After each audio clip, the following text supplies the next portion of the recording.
This is Kyle with 5-Minute Guide, and today I'm going to show you how to use Terminal to locate the IP address of a website and to find out information about that specific website or IP address. Alright, so first thing we're going to do is we're going to pick a website. I'm going to go with Google because it's common, everybody knows what Google is. So first thing we're going to do is ping, so you type in ping and type in the website address, so www.google.com,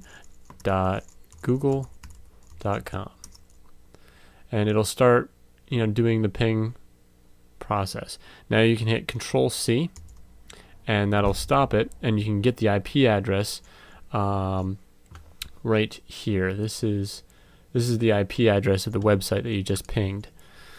So then you go down here and you type in whois space and then do the IP address. Oops, 173.194.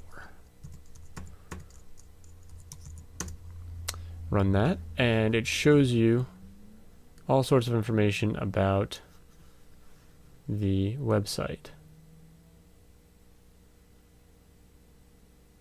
Oh, that's going somewhere else.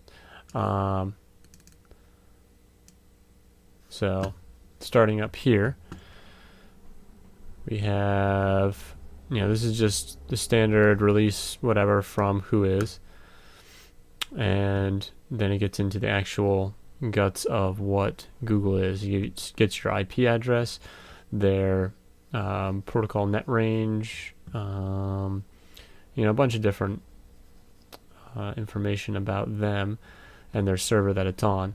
And then it also has contact information, so you get phone numbers, and some of them even have actual physical addresses you can mail to. This tool is actually very helpful for if, say, someone is trying to scam you in some way and they're using either an email address or a website to do some sort of shady transaction. It's a good way to use this site and find out, get their contact information for whoever's running the site, contact them, and see if they can get the site shut down, or if they can get the local authorities involved to take care of that. So it's a useful tool for many different things, but that's just one possibility.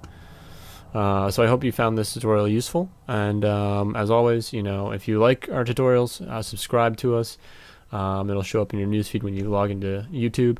Also like us and share us, and just check out some of our other videos. We're putting up a bunch of new videos of iPhone and how to use it more efficiently and properly, so please check those out as well.